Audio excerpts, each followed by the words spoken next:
আসসালামু আলাইকুম, কেমন আছেন দর্শক বন্ধুরা? আশা করি সবাই অনেক অনেক বেশি ভালো আছে।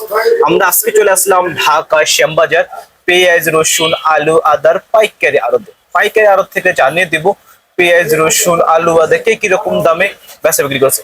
হঠাৎ করে বেড়ে গেল পেঁয়াজের দাম।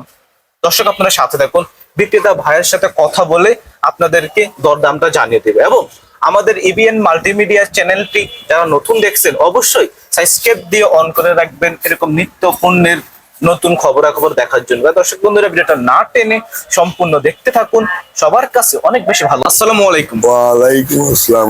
কেমন আছেন? আলহামদুলিল্লাহ ভালো। সুস্বাস্থ্য ভালো আছে? জি আলহামদুলিল্লাহ। প্রথমে আপনার দোকান নামটা বললেন তো। মেসার্স আলহাজ ভান্ডার, লালকুটি, শ্যামবাজার, ঢাকা। শ্যামবাজার, ঢাকা। হ্যাঁ, আমরা সর্বপ্রথম দেখতে পাচ্ছি পেঁয়াজ। হ্যাঁ, এটা কোন জায়গার পেঁয়াজ? এটা হচ্ছে মিজলি বহির্বিশ্বের উৎপাদন হচ্ছে মাগুরা। হ্যাঁ, এটা আজকের বাজার কত চলছিল? এটা 46-47। 46 টাকা। হ্যাঁ কাকু, এটার বাজার গত দুদিন আগে কেমন ছিল? দুদিন আগে ছিল 43 টাকা। 43 টাকা হঠাৎ করে বেড়ে গেল। হ্যাঁ, হঠাৎ করে বাড়েনি, 2-3 দিনের ব্যবধানে বাড়ে। কাকু, মূলত কারণ কি যে পেঁয়াজের বাজার বাড়তে দিন দিন? পেঁয়াজ তো 3 মাস 40-42-41, 3 মাস 40-42-41। এইভাবে পেঁয়াজ যারা কৃষক নিয়ে আসছে তারাও লস খাইতে খাইতে খাইতে খাইতে ঢাকার থেকে মুখ ফিরালেছে, বুঝলেন। আবার যারা ব্যাপারী তারা লস খাইতে খাইতে খাইতে খাইতে গরু বাছুর বিক্রি করতে করতে ব্যাংকেতে লোন নিতে নিতে দেউলিয়া হয়, পরে এখন জমি বেচা শুরু করেছে। আর কোনো ব্যাপারী ঢাকায় পেঁয়াজ নিয়ে আসে না, আনলেই লস। হাটেতে কিনে নিয়ে আসে আশা করে, এখানে নিয়ে আসি 3 দিন বসে থাকি, বেচতে পারে না, পরে লস দিয়ে বেশি হয়ে যায়। অনেক ব্যাপারী আসে না, অনেক কৃষক আসে না, যার জন্য আমদানি যা প্রয়োজন তার থেকে কিছুটা ক্রাইসিস আছে, যার জন্য এই 3 মাস পরে আজ 3 দিনের ব্যবধানে 5-6 টাকা বাজার বাড়বে। সব মিলে আপনি আজকে পেঁয়াজের বাজার একটু বৃদ্ধি। হ্যাঁ, আর 3 মাস পরে আজ 3 দিন ব্যবধানে 6 টাকা 5 টাকা পার কেজিতে দাম বৃদ্ধি পায়। এটা কোন জায়গার পেঁয়াজ? এটা পাবনার পেঁয়াজ। পাবনার পেঁয়াজ। হ্যাঁ, এটা কত চলছিল? এটা 49 টাকা। 49 টাকা। হ্যাঁ, এটা কত দুদিন আগে দামটা কেমন ছিল? এটা 2 দিন আগে ছিল 45 টাকা। 45 টাকা। মানে পেঁয়াজের বাজার এখন কমতির ইয়ে নাই, মানে বৃদ্ধি, মানে প্রায় 70-75 রকমের পণ্য আছে শ্যামবাজার। হ্যাঁ, প্রায় পণ্যের দামই অস্বাভাবিক, কিছু কিছু পণ্যের দাম কম। একমাত্র পেঁয়াজের বাজারটাই আজ 3 দিনের ব্যবধানে 5-6 টাকা 7 টাকা বৃদ্ধি। হয়তো আরো 1-2-3 টাকা বৃদ্ধি হবে, আরো 1-2 টাকা বৃদ্ধি হয়, 50-52 টাকা হলেও যারা ভোক্তা তারা ক্রয় ক্ষমতার মধ্যে থাকবে, সহনীয় পর্যায়ে থাকবে। 50 টাকা পেঁয়াজের বাজার বেশি না। 50 টাকা পেঁয়াজ হলে কি মানুষ যারা ভোক্তা কিনে খাতেও পারে, এবং যারা কৃষক তার 1 টাকা হোক 8 আনা হোক উৎপাদনের সাথে লাভ হয়। ব্যাপারীরা হাট থেকে কিনে নিয়ে আসি, এখানে বেচলে 4 আনা হোক 8 আনা হোক কেজি প্রতি প্রফিট হয়। এই যে পেঁয়াজের দাম আমরা দেখতে পাচ্ছি, মানে এখন যে বাজার আছে, হ্যাঁ, সামনে দিকে আরো কমার সম্ভাবনা আছে নাকি? কমার সম্ভাবনা নেই, বাড়ার সম্ভাবনা বেশি। হ্যাঁ, পেঁয়াজের বাজার এখন যে অবস্থা আছে, কিছু কি তাদের দাম পাচ্ছে নাকি? এই আজকে যে দাম আছে, দাম চলতেছে, এরকম দাম যদি চলতে থাকে কৃষকের 2 টাকা হোক 3 টাকা হোক কেজি প্রতি প্রফিট হচ্ছে। মানে পেঁয়াজের দাম যদি এই অবস্থায় থাকে, হ্যাঁ, তাহলে কৃষক তাদের ন্যায্য দাম পাবে। এই আমরা দেখতে পাচ্ছি আলু। হ্যাঁ, আলু এটা কোন জায়গা? আলু এটা হচ্ছে রাজশাহী কোলেস্টোর। রাজশাহী কোলেস্টোর। হ্যাঁ, আজকের বাজারে কত টাকা বিক্রি করেন? আজকেও 15 টাকা, গতকালও 15 টাকা, 15 দিন আগেও ছিল 15 টাকা, তার আগে ছিল 18 টাকা 19 টাকা। আলুর দামই অবস্থা। আলু বাংলাদেশের চাহিদা, বাৎসরিক চাহিদা 1,13,00,000 টন প্রায়। উৎপাদন হয়েছে 1,40,00,000 টন প্রায়। 400 কোলেস্টোর লোড হয়ে 400 কোলেস্টোরে 1 কোটি টন আলু আছে। আর 40 লাখ টন আলু মানুষের এই কৃষকের বাড়িতে আছে, তাক বলে গুলার আলু।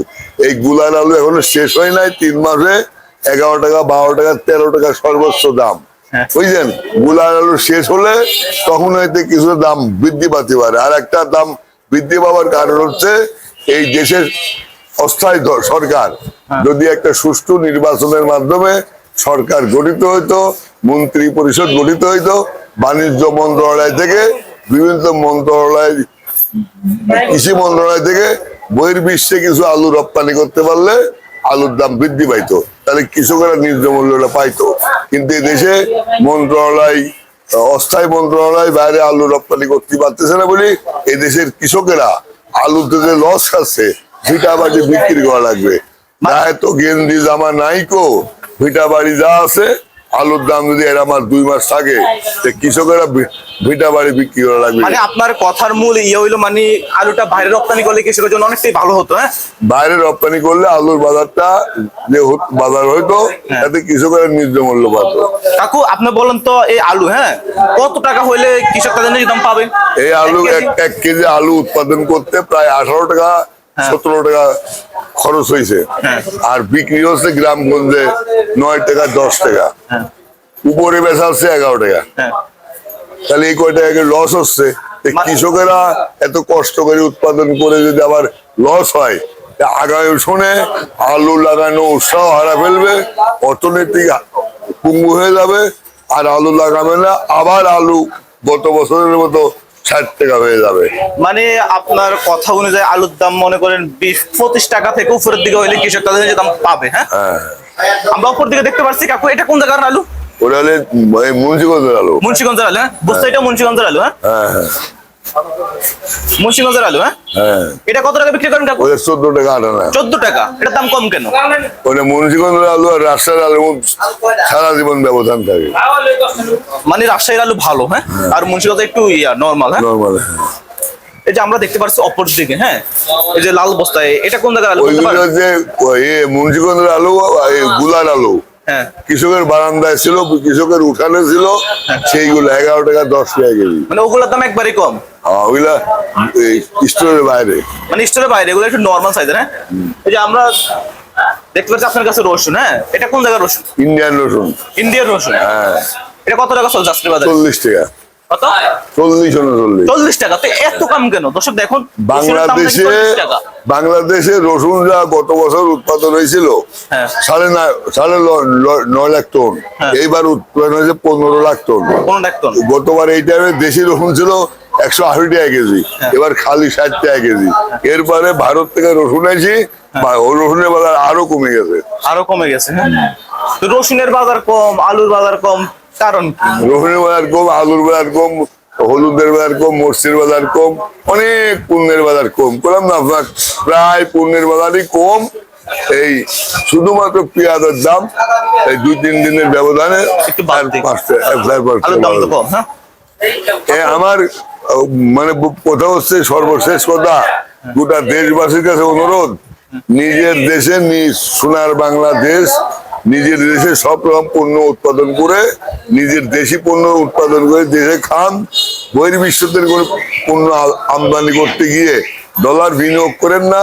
ডলার বিনিয়োগ করলে এই দেশে ডলারের আরো ক্রাইসিস হবে, ডলারের দাম বৃদ্ধি পালে এই দেশের অর্থনীতি অবস্থা খারাপ হয়ে যাবে। দেশে সব রকম পণ্য উৎপাদন করে দেশের পণ্য দেশে খান, বিদেশের কোনো মাল এলসি করে নিয়ে আসেন না। আপনি আলু বললেন এটা কত? 15 টাকা কেজি। হ্যাঁ, এটা হাটে বাজার কিরকম? ওই তো 1-2 টাকা কম। মানে হাটে বাজার মানে মন কত চলে? হাতে 13 টাকা, 12.5 টাকা, 12.5 টাকা। হ্যাঁ, আর পেঁয়াজের ক্ষেত্রে এটা তো বললাম 52 টাকা। হ্যাঁ, এটা হাটে বাজার কত চলছে? বাংলা 49 টাকা। 49 টাকা? এটা পাবনার। পাবনা। এটা হাটে বাজার কিরকম? 46, 46.5, 46 টাকা। হ্যাঁ, আপনি মিডিয়ার সামনে আপনি সঠিক পেঁয়াজ, আলু, রসুনের সঠিক নিউজটা দেওয়ার জন্য আপনাকে অসংখ্য ধন্যবাদ। আসসালামু আলাইকুম। ওয়ালাইকুম আসসালাম। ভাই কেমন আছেন? আচ্ছা, আলহামদুলিল্লাহ ভালো আছে। মার্কেটে পেঁয়াজের আমদানি কিরকম? আমদানি কম। আমদানি কম? হ্যাঁ, জি। রপ্তানি? হ্যাঁ, রপ্তানি আছে। রপ্তানি বেশি? হ্যাঁ, জি। আপনার কাছে কোন কোন জায়গার পেঁয়াজ আছে? সব ফরিদপুরে, রাজবাড়ি বিক্রি গেছে। বিক্রি হয়ে গেছে। ফরিদপুরে কত টাকা বিক্রি করছেন? ফরিদপুরে 48.50, 48.50, 48-49 টাকা। হ্যাঁ, গতকালকে দামটা কেমন ছিল? রাজবাড়ি গেছে হলো 52 টাকা। রাজবাড়ি 52 টাকা। জি। ফরিদপুরের গতকালকে দামটা কেমন আছে? কত ছিল? 45-46, 45-46। আজকে? আজকে 48.50। আর রাজবাড়ি? রাজবাড়ি গতকাল বিক্রি 47-48, আজকে 52 টাকা। 52 টাকা। হ্যাঁ, ভাই হঠাৎ করে পেঁয়াজের বাজার বৃদ্ধি, মূলত এটা কারণ কি? আমদানি কম। আমদানি কম? হ্যাঁ, জি। সামনের দিকে কি আরো বাড়ার সম্ভাবনা আছে নাকি? আর খুব একটা বাড়বে না। কমার? না, কয়েকদিন মনে থাকবে, এভাবে থাকবে। ইন্ডিয়ান মাল না আসলে বাজার খুব একটা কমবে না। ইন্ডিয়ান মাল আসবো নাকি? আসার একটা সম্ভাবনা আছে, মানে এই মাসের লাস্টে আইপি দিতে পারে। আপনি দিতে পারে। এখনো মানে শিওর হয় নাই, দিতে পারে। আগে বলছিল জুলাই লাস্ট উইকের দিকে আইপি দিবে। মানে যদি আইপি দেয়, হ্যাঁ, হ্যাঁ, বাংলা কৃষকের জন্য কি ভালো হবে না ক্ষতি হবে? না কৃষকদের করতে হবে। কৃষকের জন্য ক্ষতি হবে, হ্যাঁ। জি জি, আর যারা ব্যবসা, যারা ক্রেতা, তাদের জন্য ভালো হবে, হ্যাঁ। হ্যাঁ ক্রেতার জন্য ভালো হবে। আপনি মনে করেন কি কি দিলে ভালো হবে নাকি না দিলে ভালো হবে? না দিলে ভালো, আসলে মানে মন্তব্য করতে গেলে কৃষকের স্বার্থ চিন্তা করলে না দিয়ে ভালো, হ্যাঁ। আর জনগণের চিন্তা করলে দিলে ভালো। দিলে ভালো। কারণ কৃষক যদি না দেয়, ইন্ডিয়ান মাল না আসলে এবার বাড়তে বাড়তে 70-80 টাকা হয়ে যাবে। এই যে পেঁয়াজের দাম এখন যে অবস্থা আছে, হ্যাঁ, কৃষক কি তাদের নিজের দাম পাচ্ছে নাকি? হ্যাঁ এখন পাচ্ছে। এখন পাচ্ছে, হ্যাঁ। এখন তো মনে হয় কৃষকের ক্ষতিগ্রস্ত এখন এইভাবে থাকলে 2000-2100 থাকলে মোটামুটি কৃষকের। ভাই হাটে বাজারটা কিরকম? হাটে গেছে আজকে 1800 থেকে 1900 টাকা। 1800-1900 টাকা। এটা কোন জায়গায় বললেন? এটা ফরিদপুরের। ফরিদপুর, হ্যাঁ। জি জি। এই আমরা দেখতে পাচ্ছি পাশাপাশি রসুন। এটা কোন জায়গার ভাই? কোনটা? এটা রসুন রসুন ফরিদপুরের। ফরিদপুর, হ্যাঁ। জি। আজকে কত চলছিল? এটা 68 টাকা। 68 টাকা, জি। হ্যাঁ। গত দুদিন আগে দামটা কেমন ছিল? এমনই ছিল। কেমন ছিল, হ্যাঁ। জি। রসুন বাজার বৃদ্ধি হয় না, কারণ কারণ একটু কমের দিকে। কারণ কি? রসুন রসুন আমদানি বেশি আছে। আমদানি বেশি। ভাই আপনার এখান থেকে যদি কেউ রসুন অথবা পেঁয়াজ নিতে চান, নিতে পারবে নাকি? হ্যাঁ নিতে পারবে। ঠিকানা এবং নাম্বারটা বলেন তো। নিউ আলমাস্টার শ্যামবাজার ঢাকা। আর মোবাইল নাম্বার 01711936325। অলওয়েজ খোলা থাকে এটা। 24 আওয়ার্স। মানে অনেক মনে করেন পেঁয়াজ দেখে একরকম, মানে অনলাইনের মধ্যে সাপ্লাই দেয় অন্যরকম, এগুলো তো কিছু হবে না? না না না, এর কোনো সুযোগ নেই। সুযোগ নাই, হ্যাঁ। না না। মানে আপনি সর্বশেষ কথা হলো, মানে ইন্ডিয়া থেকে পেঁয়াজ আসলে যারা ক্রেতা তাদের জন্য ভালো হ্যাঁ, হবে, হ্যাঁ, ভালো হবে। আর যদি আসে মানে কৃষক ক্ষতিগ্রস্ত হবে, হ্যাঁ। হ্যাঁ ক্ষতিগ্রস্ত হবে। আর ইন্ডিয়ান মাল যে এখন না আসে, বাংলাদেশে উৎপাদন থেকে 4 টাকা গ্যাপ আছে। হ্যাঁ। এই গ্যাপটা পূর্ণ করতে গেলে পরবর্তী যদি মানে অক্টোবর নভেম্বর দিকে করতে যায়, তাহলে ইন্ডিয়াতে বাধা বাইরে যাবে। অনেকে তো বলে কই, এবার বলে বাংলাদেশে পর্যাপ্ত পরিমাণ পেঁয়াজ না, বেশি বাংলাদেশে উৎপন্ন কৃষি হয়েছে। মন্ত্রণালয়ে একটা অনুপাতে 3.5 লাখ মেট্রিক টনের মালের শর্ট আছে। এবার শর্ট আছে, হ্যাঁ। হ্যাঁ, উৎপাদন থেকে চাহিদা শর্ট আছে। এই গ্যাপটা পূর্ণ করার জন্য আইপিএল দেওয়ার সম্ভাবনা আছে। আইপিএলের সম্ভাবনা জি আছে, জি জি। হ্যাঁ। আচ্ছা, আপনার মূল্যবান মতামত মিলের সামনে দেওয়ার জন্য আপনাকে অসংখ্য ধন্যবাদ।